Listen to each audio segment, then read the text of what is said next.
Hello, my name is Michael Rhodes, and this is the 8th in my series of short videos, just really talking about life, about directions to take, and also about who you are. That's an interesting one. Who are you? What are you? If you look in a mirror, you see a body. Is that what you are? A body? I suspect if you're watching this, you realize you are more than a body. Much more. So let's look at this. I'm going to suggest that you are magnificent. How do you like that? If it doesn't fit, try mundane. Try miserable. No? Well, let's stay with magnificent. That you are a magnificent being.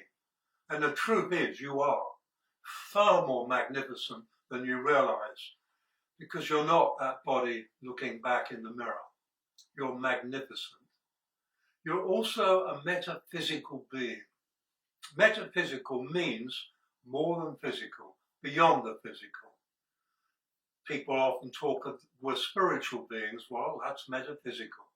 And I agree. We are spiritual beings, metaphysical beings.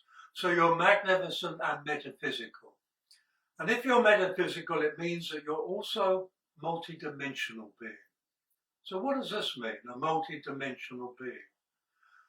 Well, you have a body, and that is three-dimensional.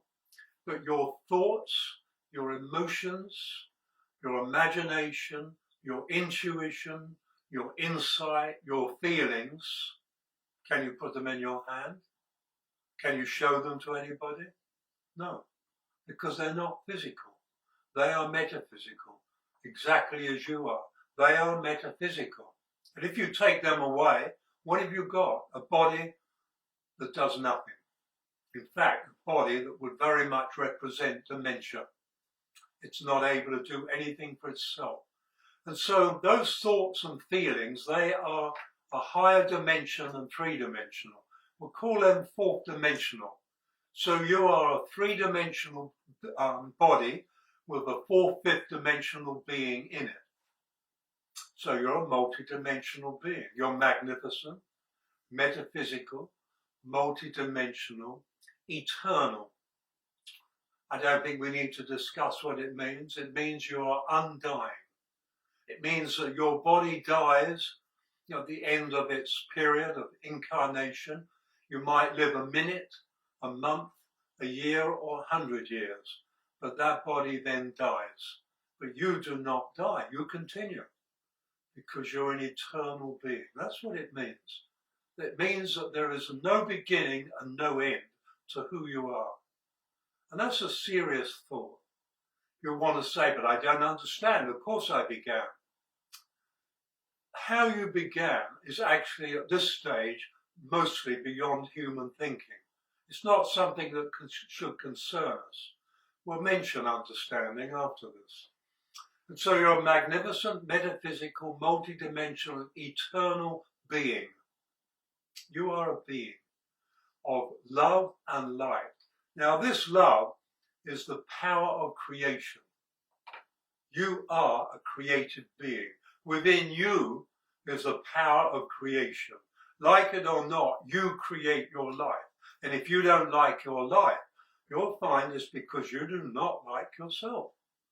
You might say to everybody, of course I like myself, but deep down you know the truth of it. If you're enjoying your life and liking your life, it's because you like yourself. And so you're rewarding yourself. We are creators. There's nothing out there that does that creation. We do it. And so this is the power you have, the creative power of love and light. You're a being of love and light. This is the light of creation, the light of eternity, you could say. When you get into a metaphysical realm, there is no darkness out there. We need darkness to polarize us, to polarize light, so we can recognize light, because there is darkness. And the reverse is also true. And so light is also a creative energy, and a creative power. And this is in you. The simple fact is that on a metaphysical level, you resonate far higher than your physical body. You have a higher frequency. You see your physical body because it has a frequency slower than the speed of light. And everything in this physical world that we see has a frequency slower than the speed of light. But quantum physics tells us we see less than 1% of what is there. And this is saying that 99% of what is on this world, we don't see it because it's faster. It has a frequency faster than the speed of light. And so let's summarize this. You are a magnificent, metaphysical, multidimensional, eternal being of love and light. And we have an addiction, and it's called understanding. I need to understand.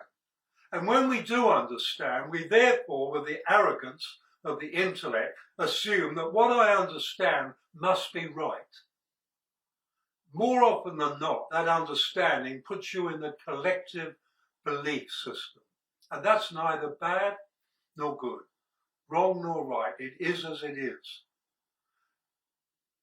The spiritual path is one where you step out of the belief systems, where you step out of the known, where you step out from I understand to I don't understand, but I have a feeling. My intuition says this is good. This is my path. I feel it in my heart. That's called trust when you do that. When you can trust your heart and trust your intuition. The intuition comes from the pineal, basically centered in the brain. Tiny, very tiny, as small as a grain of rice and shrinking because it doesn't get used.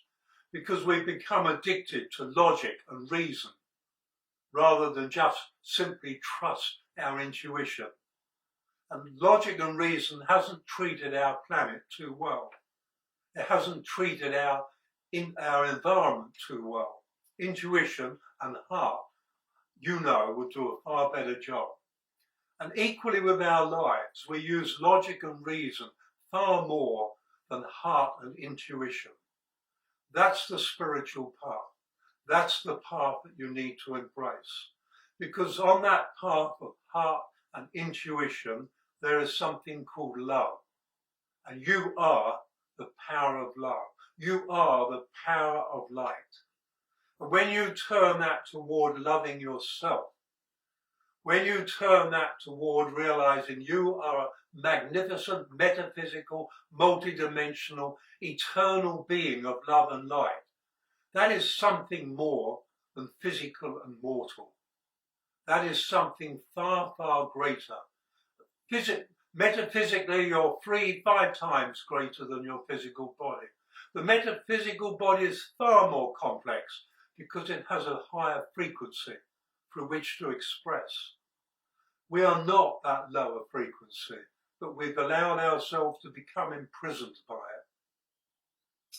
The way out is to make choices that you don't necessarily understand, but those choices feel right. They touch your heart.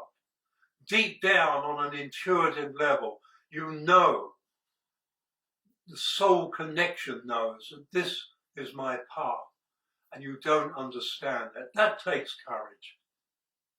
That's what we are.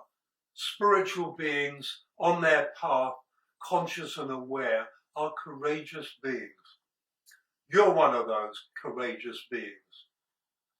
Maybe you're not living it fully. Maybe you are. That's not for me to know or even concern myself with.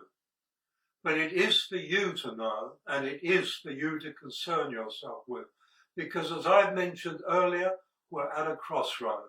And this is the time to make a choice that honours you. And the choice that honours you honours all life. Because all life is one energy. All life is one continuity. All life is who you are. You are life. You are the world. And the great choice that honours you is to choose love. To choose love consciously and continually. That every time a confrontation comes up, you choose love, Not winning an argument, you choose love. Not being clever, you choose love. Not being the smartest, you choose love. Not getting back a final insult by somebody who's insulted you, you choose love.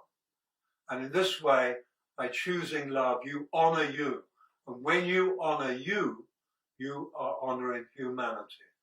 Tell me, what greater power is this? There is no greater power than the power of love. And you are a being of